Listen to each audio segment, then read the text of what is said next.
saya rekam, nanti akan kita masukkan di YouTube sehingga kapan saja bisa diikuti. Saya ditelepon sama Dr. Kiai Haji Munir untuk mengisi dadakan. Jadi namanya dadakan ya ala dzikri, istilahnya ala dzikri. Jadi ya mohon diterima apa adanya. Nah, tapi sebagai seorang muslim, kalau diajak ke jalan kebenaran ya jangan sampai menolak. Diajak ke jalan kebenaran itu sudah sesuatu karunia dari Allah Subhanahu wa taala. Pagi-pagi saya diajak ke jalan Allah. Insya Allah kalau kita berada dalam acara seperti ini, dalam situasi seperti ini, berarti kita berada di jalan yang benar. Insya Allah kita semua, baik yang sudah join maupun yang belum join, berarti sudah berada di taufik, di jalan yang insya Allah tempat datangnya hidayah dari Allah Subhanahu wa taala. Amin. Jamaah yang dimuliakan Allah Subhanahu wa taala, kalau saya lihat di player di link Zoom, ini acaranya sudah ke 5.000, maaf ya, 5.000 5.380. ya, 5.380. Sudah sesuatu yang luar biasa. Rutinitas sudah 5.380. Sudah berapa tahun itu kira-kira? Saya 15 tahun. 15 tahun. 15 tahun, luar biasa sekali. 15 tahun itu bukan perjalanan yang sebentar, tapi perjalanan yang lama. Jamaah yang dimuliakan Allah Subhanahu wa taala, untuk itu pagi ini kita akan mengisi materi dengan judul kita merubah rutinitas menjadi kualitas.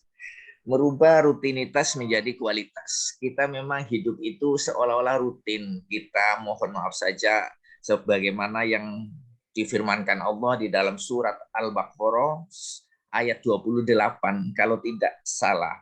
Kaifa takfuruna billah wa kuntum amwatan fa ahyakum summa yumitukum summa yuhyikum summa ilaihi turja'un.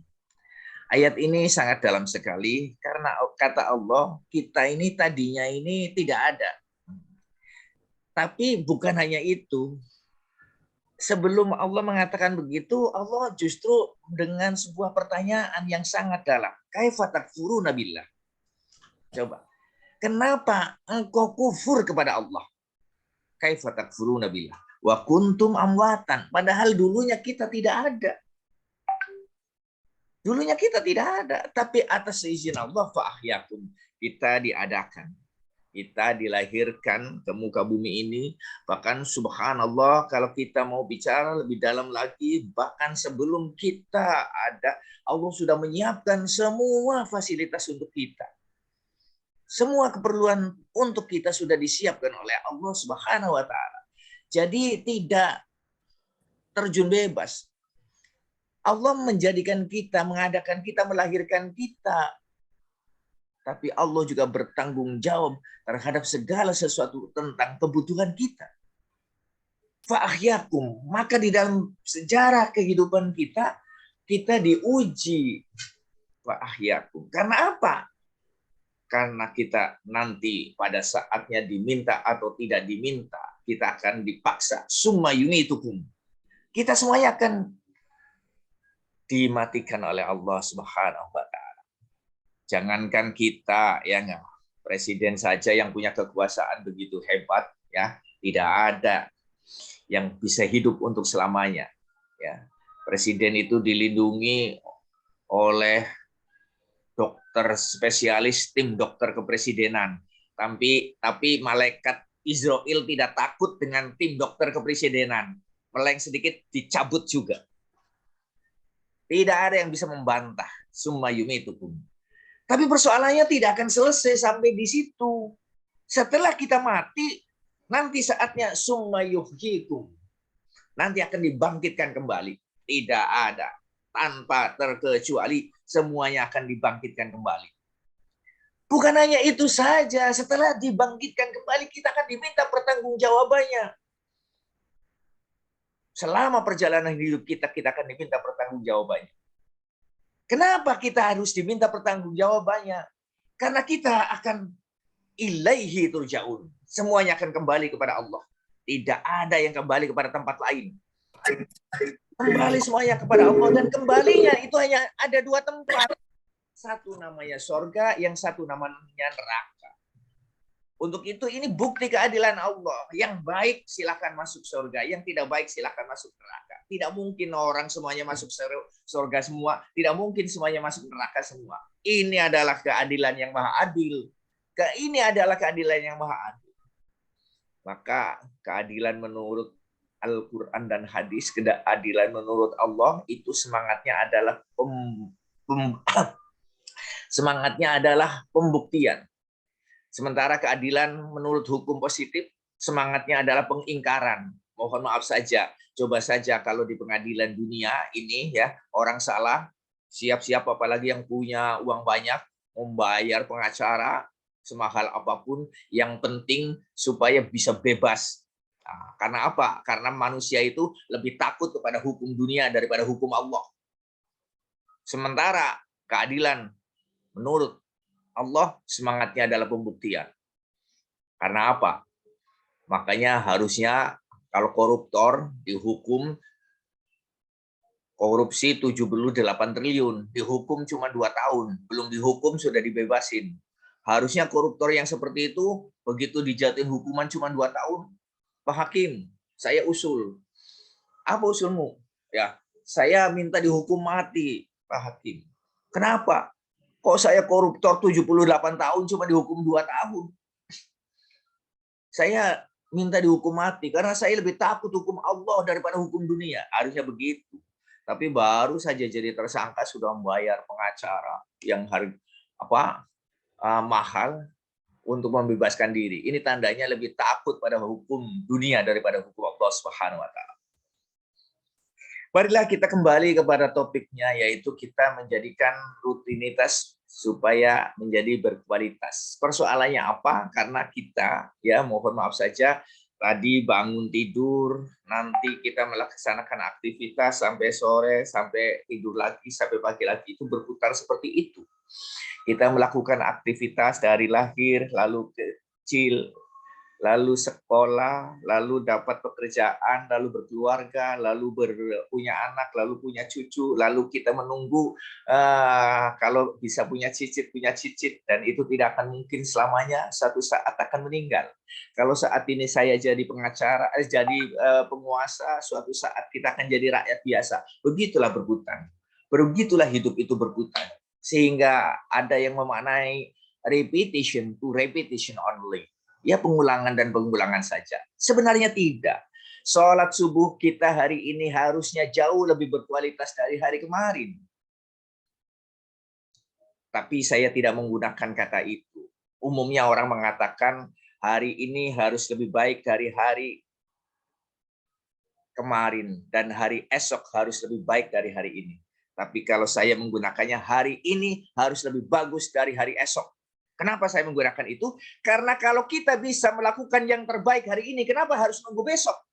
Kalau kita bisa melaksanakan yang terbaik hari ini, lakukan yang terbaik hari ini. Kalau ternyata kita besok masih dikasih kesempatan untuk hidup, lakukan yang lebih bagus lagi. Jamaah yang dimuliakan Allah Subhanahu wa taala. Artinya apa? Kita sering memaknai hidup itu rutin, seolah-olah hanya rutinitas saja, seperti matahari terbit dari arah barat, nanti tenggelam ke arah timur, besok begitu lagi dan begitu lagi. Itulah kesalahan kita, kesalahan yang fatal. Akibatnya apa? Kita tidak bisa mengukur apakah hari ini lebih berkualitas apa tidak. Apakah hari ini hidup kita berkualitas apa tidak. Tidak salah kalau Allah mengatakan wal asri innal insana lafi khusrin illa alladzina amanu wa amilus solihati wa tawassaw bil haqqi wa tawassaw bis sabr. Demi masa manusia itu semuanya dalam kerugian. Karena apa? Karena kita memaknainya rutinitas. Ya mohon maaf saja, baru saja selesai melaksanakan ibadah haji. Sekarang jamaah sedang pada berdatangan untuk melaksanakan ibadah umroh. Dan menurut Allah mengatakan bahwa orang yang haji mabrur itu tidak ada pahala kecuali sorga. Ternyata haji mabrur itu balasan yang sangat luar biasa. Karena dalam hidup ini, tujuan hidup kita jangka pendek adalah fid dunya hasanah, jangka panjang adalah fil akhirati hasanah. Di wafil akhirati hasanah itu tidak lain adalah surga yang kita kejar-kejar. Dan itu sudah dijanjikan oleh Allah melalui haji. Barang siapa yang haji mabrur, tidak ada balasan kecuali surga. Harusnya orang-orang yang mohon maaf saja hanya tahun ini saja yang sekitar 100.000. Kalau biasanya dalam kondisi normal 200.000 jamaah haji Indonesia yang pulang. Harusnya yang 200.000 itu menjadi mabrur semua. Kalau yang 200.000 menjadi haji mabrur semua, nggak usah semualah, 10% saja dari 200.000 itu menjadi haji mabrur, insya Allah Indonesia itu baldatun thayyibatun wa rabbun ghafur. Kenapa? Intinya haji mabrur, dia akan menjadi teladan bukan hanya untuk dirinya sendiri, tapi bagi lingkungannya. Dan dia akan menjadi sinar. Tapi ternyata apa yang terjadi? Kadang-kadang justru pulang haji malah korupsinya meningkat. Jamaah yang dimuliakan Allah Subhanahu wa taala. Marilah kita merubah rutinitas menjadi kualitas. Mari kita tanya, apakah sholat subuh kita yang tadi baru saja kita laksanakan itu lebih bagus apa tidak? Memang sholatnya itu tidak bertambah 2 rakaat. Tapi apakah yang 2 rakaat itu lebih bagus apa tidak? Saya alhamdulillah membuat suatu parameter atau ukuran. Saya senangnya begitu memang. Saya sudah membuat suatu parameter atau ukuran untuk mengukur apakah hari-hari kita ini meningkat apa tidak. Parameter ini sudah saya praktekkan. Saya praktekkan di lapas lembaga pemasyarakatan di Salemba. Karena kebetulan ya, mohon maaf saja, silakan cek saya sejak tahun 2000 itu membina lapas Salemba. Jadi para narapidana yang akan keluar itu kita bina dulu. Sampai nanti betul-betul yakin setelah keluar itu dia tidak akan kembali lagi. Dan itu sudah saya lakukan sekian puluh tahun lalu. Jadi kalau sekarang nanti jamaah terutama yang ada di Jakarta ini ketemu dengan orang yang bertato tapi orangnya itu baik, itu tanyakan saja dari mana sampean, dia akan jawab. Dia tidak akan malu, dia akan jawab, saya dari jebolan lapas Salemba. Kenapa saya baik? Karena saya dididik dengan Ustadz Muftadi. Dia akan mengatakan begitu, insya Allah. Kalau jamaah terutama yang dari Jakarta dulu itu kalau kita naik Metro Mini, lalu ada orang bertato, minta-minta sambil mengatakan saya ini baru keluar dari lapas. Itu maksudnya menakut-nakuti supaya dikasih uang yang banyak. Tapi sekarang tidak ada lagi itu. Bahkan justru kebalikannya, ada orang bertato tapi sikapnya bagus sekali. Dan dia melaksanakan amar ma'ruf nahi mungkar. Saya ajarkan kepada mereka, ya, sampean tolong ya, nanti setelah keluar supaya bisa diterima oleh masyarakat. Supaya bisa diterima oleh masyarakat, haruslah berbuat baik. Tapi nggak usah khawatir, ya, nggak usah berkecil hati. Karena masyarakat pasti akan menolak sampean. Kenapa ditolak? Karena sampean keluaran dari penjara. Orang biasanya keluaran dari penjara itu ditolak di lingkungan masyarakat. Akibatnya apa? Akibatnya dia kembali lagi. Tapi karena sudah kita bekali, ya, meskipun dia ditolak di lingkungan masyarakat, dia insya Allah akan bersabar dan akan menunjukkan perilaku yang bagus. Dan dengan perilaku yang bagus itu, insya Allah nanti masyarakat justru akan jatuh cinta. Luar biasa sekali. Orang baru keluar dari penjara, tapi kelakuannya bagus, akhlaknya bagus, imannya bagus. Ya, orang belum datang ke masjid, dia sudah datang duluan. Ya, dia membersihkan masjid. Kalau sampean bisa azan, silakan azan ya. Karena sampean itu tidak perlu punya paham tentang agama sehingga ceramah ke sana kemari. Yang diperlukan dari sampean itu cukup contoh, cukup perilaku yang bagus. Dengan sampean berperilaku yang bagus, orang itu akan angkat 2 jempol. Ih, luar biasa sekali. Tidak disangka, ternyata baru keluar dari penjara, tapi dia itu lebih bagus daripada kita. Sementara kita yang ngakunya orang bagus, ternyata ketinggalan jauh dengan mereka. Itu saya lakukan karena saya buat satu instrumen untuk mengukur. Jadi awal dia masuk ke penjara, saya kasih instrumen. Nanti setelah saya didik sekian waktu, lalu saya kasih suruh ngisi lagi. ada peningkatan. Kalau tidak ada peningkatan, meskipun dia sudah bisa keluar, saya rekomendasikan kepada kalapasnya supaya dididik lagi. Sehingga kalau memang dia dikeluarkan dari penjara, dalam arti kata sudah bebas, itu yakin mereka tidak akan kembali lagi. Mereka sudah bisa bergaul, bukan hanya bisa bergaul, tapi bisa memberi contoh kepada masyarakat sekelilingnya. Itu sudah saya lakukan. Tapi untuk di luar itu instrumen yang saya punya, ya bisa saja orang itu menolak. Ya enggak? Karena kita ini mohon maaf saja, kalau kita bicara dengan orang pintar itu paling susah. Karena orang pintar itu kadang-kadang merasa tidak butuh dengan masukan dari orang lain. Orang pintar itu biasanya lebih suka memberi daripada menerima. Ya, karena orang pintar itu merasa dirinya sudah penuh dengan segalanya, sudah tidak butuh lagi masukan dari siapapun. Makanya instrumen yang saya punya, saya praktekkannya di lapas. Di lapas itu mohon maaf saja jamaah sekalian, ya ini perlu saya sampaikan. Itu sesuatu yang selama ini dianggapnya kalau di lapas itu wah penuh dengan kekerasan dan lain sebagainya. Alhamdulillah saya tidak bicara di tempat lain, tapi minimal di tempat yang saya laksanakan itu di lapas itu suasananya jauh lebih luar biasa dalam segi keagamaan. Karena saya yang membina di sana. Jamaah yang dimuliakan Allah Subhanahu wa taala, sebagai salah satu contoh saja.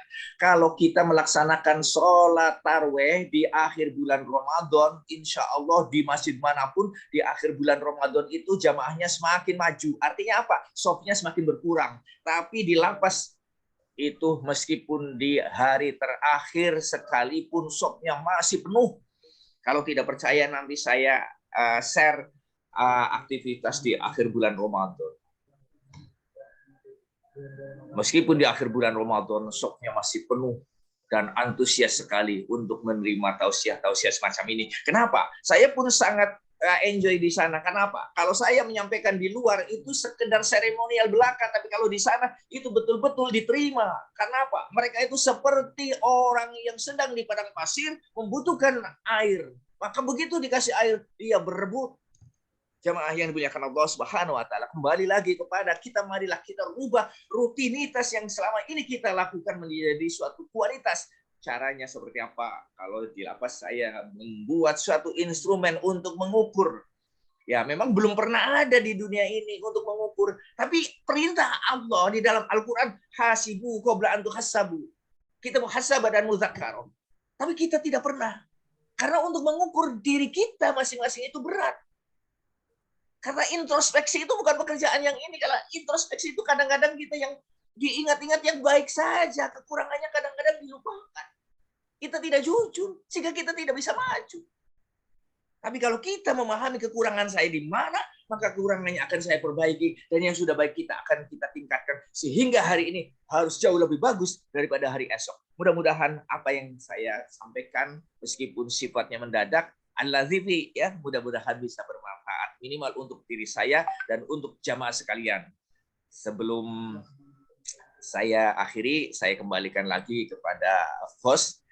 Mungkin ada sesuatu yang ingin ditanyakan, silakan. Terima kasih. Silakan Bapak, Ibu, mungkin ada yang mau bertanya. Baik yang bicara offline maupun online. Dari luar silakan, termasuk dari luar negara kalau ada yang mau. Ya. Pak Andi Yunus, Assalamualaikum. Waalaikumsalam Pak Munir. Ya. Ada yang mau bertanya atau memberi tambahan dari tausiah yang disampaikan oleh Pak Muhtadi? Pak Yusnita kelihatannya mau bicara, Singkawang? Nah, belum Pak, dengar lo. Ada Bapak Ibu nggak ada? Nggak ada Pak Muhtadi, lagi mikir-mikir membuat bubur merah putih katanya. Ya, ini nanti kita masukkan di YouTube ya. Lalu jamaah juga bisa klik di internet. Materi ini sudah ada di internet ya. Judulnya rutinitas, merubah rutinitas menjadi kualitas. Karena memang kita ini selama ini senangnya melakukan hal-hal yang rutin tapi tanpa memaknai ya. Sehingga kita seperti air mengalir saja. Ya, padahal seharusnya apapun yang kita lakukan semuanya harus terukur sehingga kita bisa tahu di mana posisi kita. Tapi sayangnya kita lebih banyak melakukan sesuatu yang rutinitas, kalau istilah kerennya seremonial saja. Termasuk ini acara sajadah fajar itu sudah 5.380 kali 15 tahun. Ya, tapi hasilnya sampai di mana? Ya, kita sulit untuk mengukurnya karena parameternya tidak ada. Sehingga tidak salah kalau Allah mengatakan wal asri innal insana lafi khusrin illal ladzina amanu wa amilus sholihat wa tawassaw bil haqq wa tawassaw bis sabr. Jadi semuanya rugi kecuali orang yang beriman dan beramal soleh. Ya, orang beriman mungkin banyak, orang beramal soleh itu susah karena beramal soleh itu adalah implementasi dari iman itu sendiri. Beramal soleh itu Rasulullah Shallallahu Alaihi Wasallam memberikan kriteria khairun nas anfa'uhum linnas. Sebaik-baik manusia adalah yang paling banyak memberikan manfaat bagi orang lain. Orang yang memberikan manfaat bagi orang lain itu bukan karena kaya, bukan karena pejabat, bukan karena penguasa, bukan karena pemimpin suatu organisasi besar, bukan. Sejauh mana kita memberikan manfaat kepada orang lain, dan itulah yang susah. Kalau memberikan manfaat kepada diri kita masing-masing, itu berlomba. Kita setiap hari itu bagaimana meningkatkan nilai tambah kita. Tapi bagaimana meningkatkan nilai tambah kita supaya bermanfaat kepada orang lain. Itulah yang terjadi. Contoh saja. Kita ikuti acara selanjutnya nanti. Setelah acara ditutup, boleh kita lanjut lagi dengan perbincangan. Silakan. Baik, selanjutnya sambutan pengurus masjid. Mas. Baik, Bapak Ibu sekalian, tidak ada sambutan bermasjid. Ada pemberitahuan awal. Jadi insya Allah